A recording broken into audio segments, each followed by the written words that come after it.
I'm conflicted. When I was doing research for the previous video, I discovered something, and it's something I think most people would be actually really happy about, but I'm conflicted.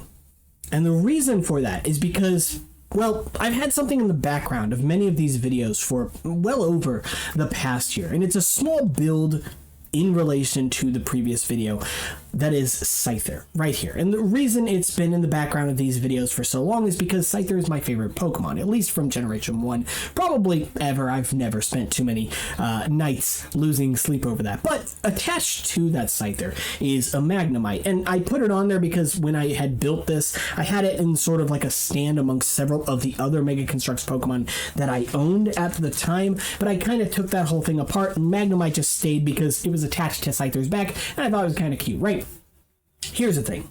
That Scyther came out just a handful of years ago, and when I bought it, I think it was like 15 bucks. Don't quote me on that. Today, it's maybe $20, $25 depending, but you can still find it relatively cheap. However, that Magnemite, that scares me. That's something I will lose sleep over because it's not what I paid for it. When I bought that set back in 2018, I believe I paid maybe $7 for it. Could have been $8. Honestly, I could not tell you. But today, if I wanted to go and buy that set right now, used, we're looking at like $85 to $90.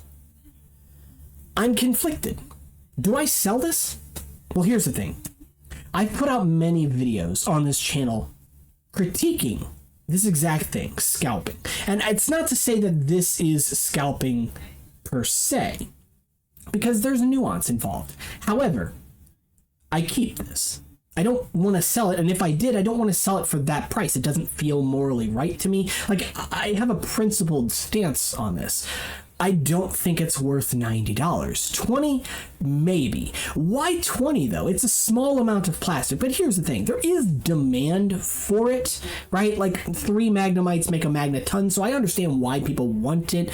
Mega Construx never made a Magneton, so people are going to want to do that for themselves, but not $90. It's a few years old. It was hard to find even when it was on store shelves, so I get marking it up some. I'd be okay if it was $20. I wouldn't feel comfortable selling mine for that price, but I would understand if that was the price of it. And the thing is, too, that it's been expensive for a while, at least the last 3 years.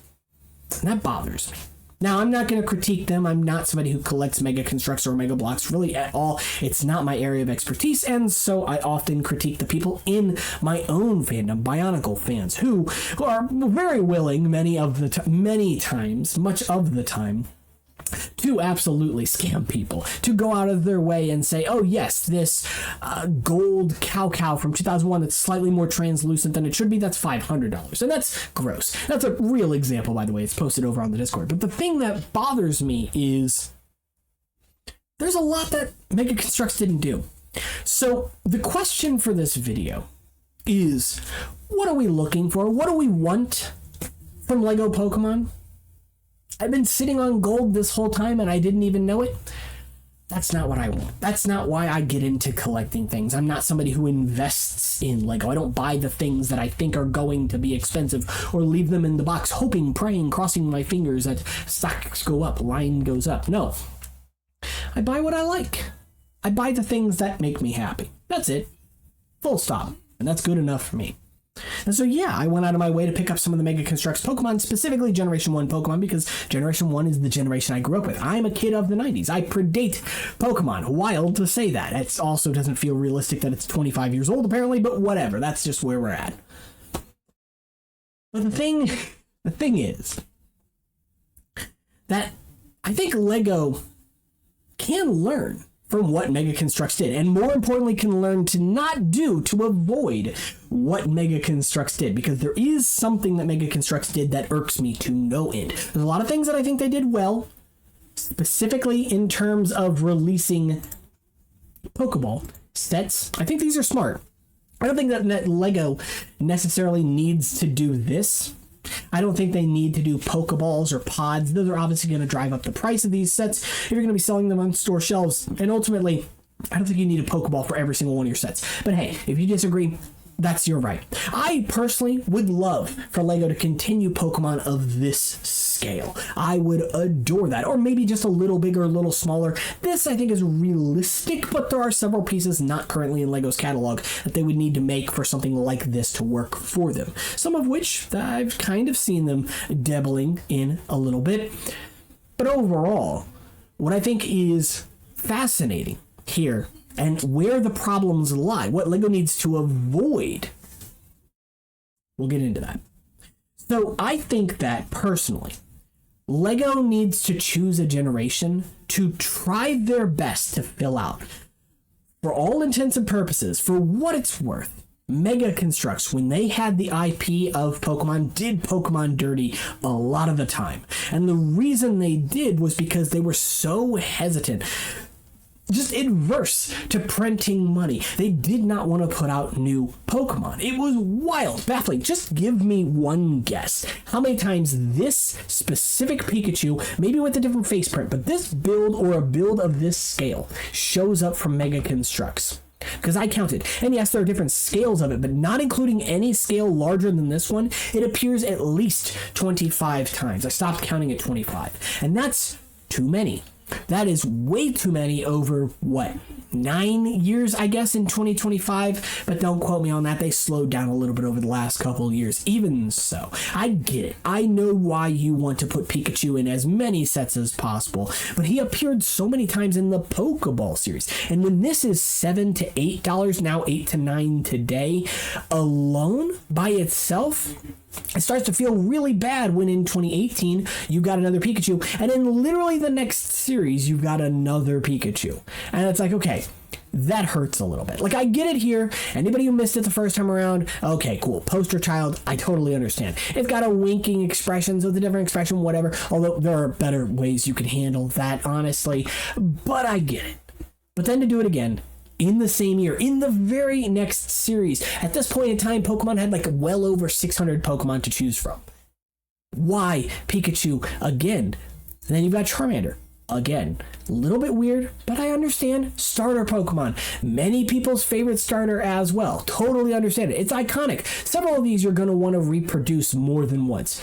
I understand. And then for a while, we get a bit of a break till 2019. We've got another Pikachu. And it's like, God damn it, what are you doing? This is only 2 years in. And now, not only do we have another Pikachu, I believe Meowth was also a reproduction at this point. In fact, I think every one of them, maybe Jigglypuff was new. Don't quote me on that. But Charmander, Bulbasaur, and Squirtle had all been done by this point. And this is just in the Pokeball sets. I'm not even looking at the box sets, of which many of these also appeared in.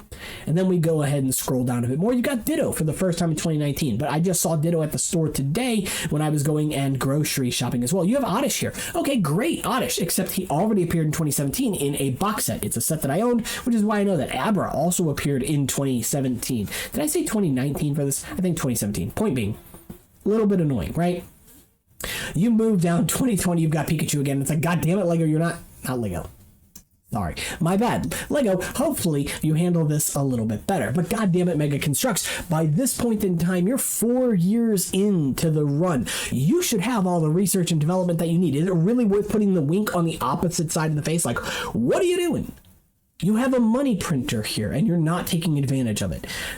It's out of laziness, and I get it. The tail's new now, which honestly I don't like. Like, I prefer the brick-built tail. I don't want these to be like one-for-one specialized parts. Everything is specialized, right? Like, I personally would really love for that tail to be brick-built. I'm fine with certain pieces being, especially fragile pieces, being custom or specialized. The little silicone thing around Eevee's neck, I think that's cool. You know, Shelder, which I think we scrolled past, but like the tongue on that is silicone. Cedra or Horsey, the little things coming out of the cheeks, silicone. Like, I understand that, and obviously some of those details are not easy to build in a small scale anyway, so totally understand. 2021, again, all of these had appeared previously. Togepi was in a box set, I believe, by this point, maybe in a Pokeball as well. Also, I do get it to some degree here. 25th anniversary, you've got special Pokeballs with a transparent red top at least part of the time, and then they were replaced by just the standard red top again for whatever reason, I guess.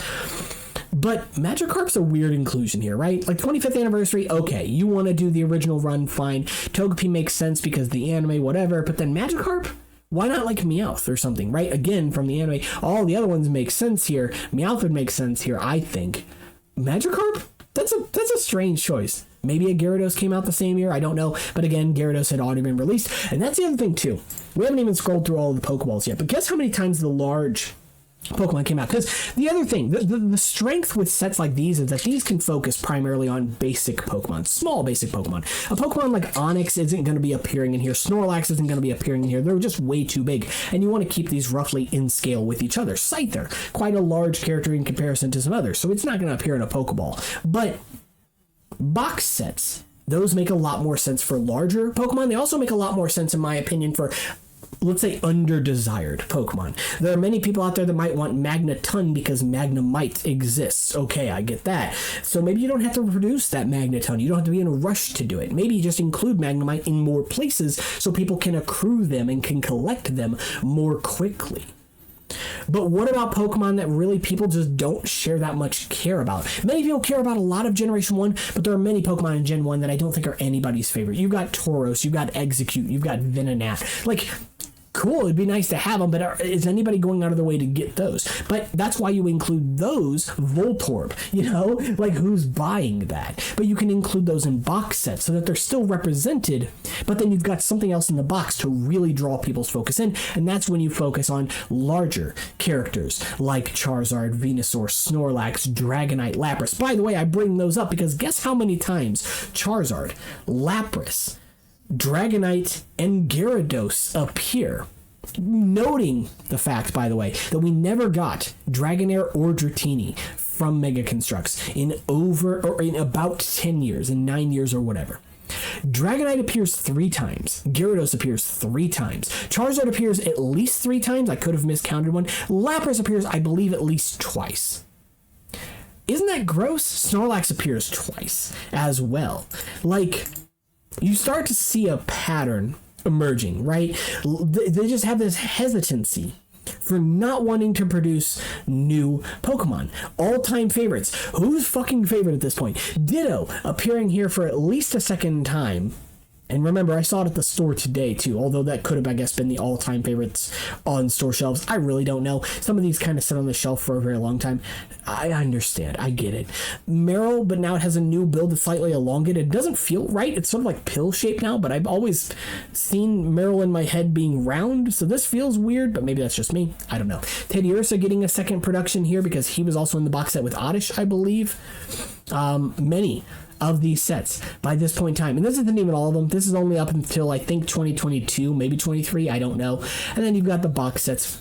And what's wild here is you've got Dragonite appearing 3 times, but you have Togetic only once. You have Venusaur appearing at least twice, but you have Beedrill once. You have Onix and Porygon appearing only once in a GameStop exclusive set. Remember, it was difficult to find these even when they were on the market because there were many stores that just didn't bother carrying them because they're just like, they're not selling, you know. But some of them were, like, there are people that collect these out there, but it's why they're expensive, in part because they would just kind of warm shelves, and there are many reasons for that. This was, and it should be worth noting too, as far as we know and confirmed by Mega Construx, Mega Blocks, whatever you want to call them, their best-selling line. Why did these warm shelves? If this is their best seller, that does not spell a lot of confidence for me for Mega Blocks as a brand. And once again, we have to recognize that, if they're losing the IP to Lego, they've still got Halo. They've still got, I think, Game of Thrones. Don't quote me on that. That might not be theirs anymore. A few other IPs. But, like, that ain't looking very good, you know? And I want it to stick around. There are a lot of people who like Mega Construx, or now, today, just Mega. The rebranding, once again, not great. But, like, what are you doing? I mean, hell.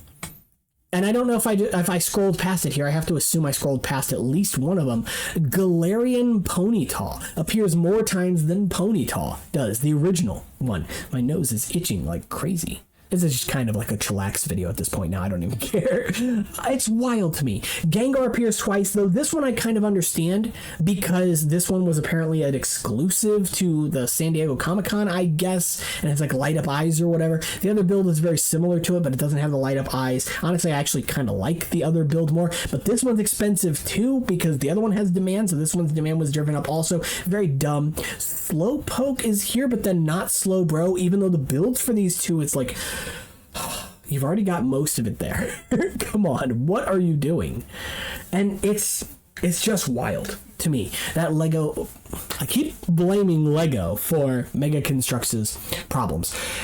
It's sad that this is where we're at with this, you know? And it's wild too that you've got something like the every Evolution, and I've seen this set even today on sale for like $20. You know, when several of these are exclusive. I believe Flareon, Vaporeon, and Jolteon are all exclusive to this set, right? Maybe also Glaceon as well, but I could be wrong on that one. And yet I can still find this one without too much issue for like $20, you know? And yet you've got other sets like the Onyx one, which again, I understand, you know, only came out one place in one store, was very hard to find, whatever. And it's so expensive, like $400 expensive. It's very silly. I will be honest too, it also came out I think in 2017, maybe 2018. The builds don't look exceptionally good. The Onyx, I think it could be a lot better, especially with newer parts. And that's the other thing too, as I stated, there are ways I think that Lego can go about approaching Generation 1 Pokemon that benefit Lego. One of these ways is placing less desirable characters, Pokemon in this case, in with more desirable ones, right? Because if you've got someone who's going to go out of their way to buy Scyther, packaging Scyther against like Execute or something, like it kind of makes sense. They're both grass Pokemon, whatever, or Executor, whatever. I think Executor people would like, but Execute, right? Because, you know, I think in that regard, you help to sell off the ones that would otherwise warm shelves. You know what I mean? And at the same time, another thing you can do, and another thing that Lego has been willing to do in the past, not with Pokemon because they haven't had the IP before, is Easter eggs. And what I mean by this is we have seen, especially more in recent years, Lego willing to go out of their way to hide Easter eggs in sets that really don't pertain to the set at all. Mugs in several sets, frogs in several sets, but also prints and stickers in some sets too, usually buried. Those tend to be more expensive sets, but it does happen. And so what if Lego went out of their way to hide some prints to otherwise unreleased Pokemon? Because there are some Pokemon, especially from Generation 1, that have similar shapes that I think you can use similar pieces for, like the head here or this there, whatever, right?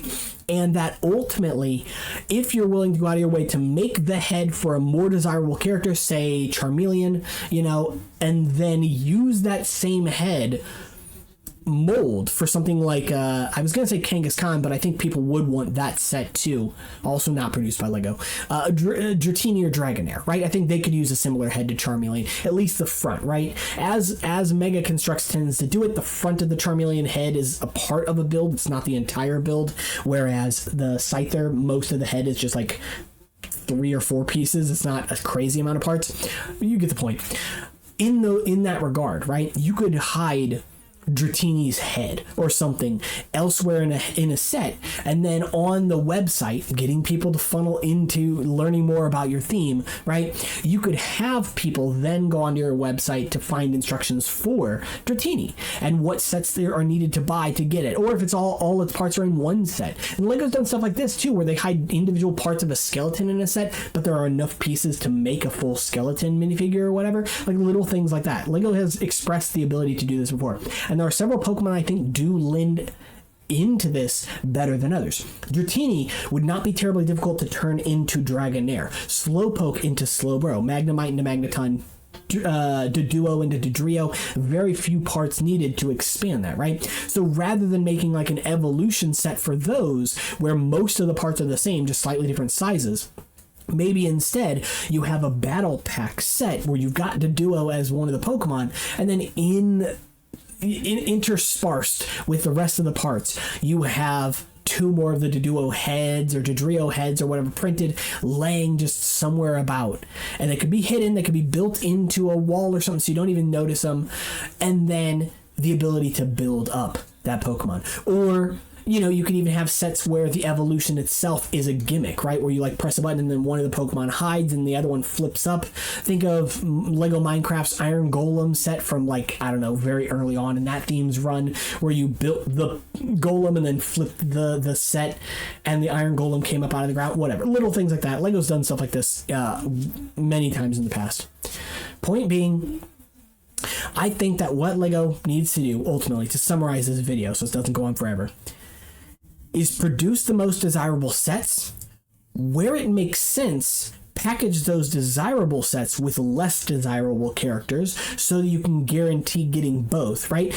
Do as much as you can to focus on at least one generation from Pokemon. You can definitely trickle other Pokemon in from other generations, but I especially think that Generation 1 is what should get the most focus. I think most of the iconic Pokemon come from there, and also we've had the most time to build a rapport and a history and build nostalgia around those Pokemon. They've just existed the longest, so obviously they are going to touch the most people. And it's worth noting too that Generation 1 Pokemon was a worldwide phenomenon in its time as well. It's not to say that it didn't have staying power, but obviously after that first year it dropped off a little bit at a time, right? So being able to cater to as many of those older familiar collectors, even if they don't collect to this day, they might still go out of their way. That's the other thing I'd say too, is even if I did not collect Mega Construx Pokemon to this day, if I had seen this Scyther on store shelves, I still would have gone out of my way to buy it because A, I like Lego stuff, right? And B, Scyther is my favorite Pokemon. I do like Pokemon even if I don't collect it in and of itself. So yeah, I would have still bought that no matter what.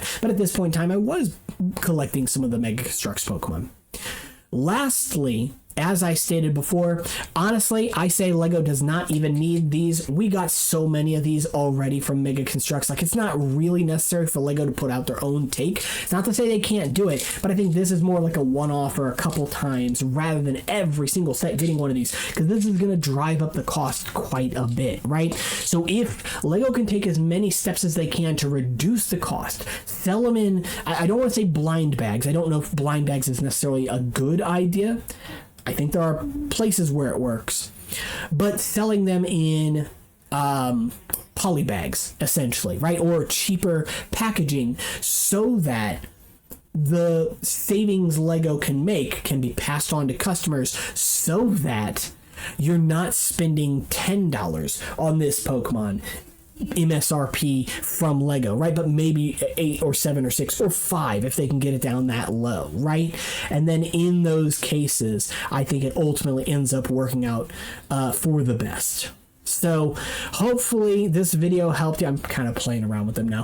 Hopefully this video helped to sort of give a little bit of insight of my own on Pokemon as it stands from Mega Construx and from Lego, and as many times as I mix those two up, they're building blocks at the end of the day. Anyway, I hope you enjoyed the video. Be sure to subscribe. It does help out the channel tremendously, and I will see you all in the next one. Take care.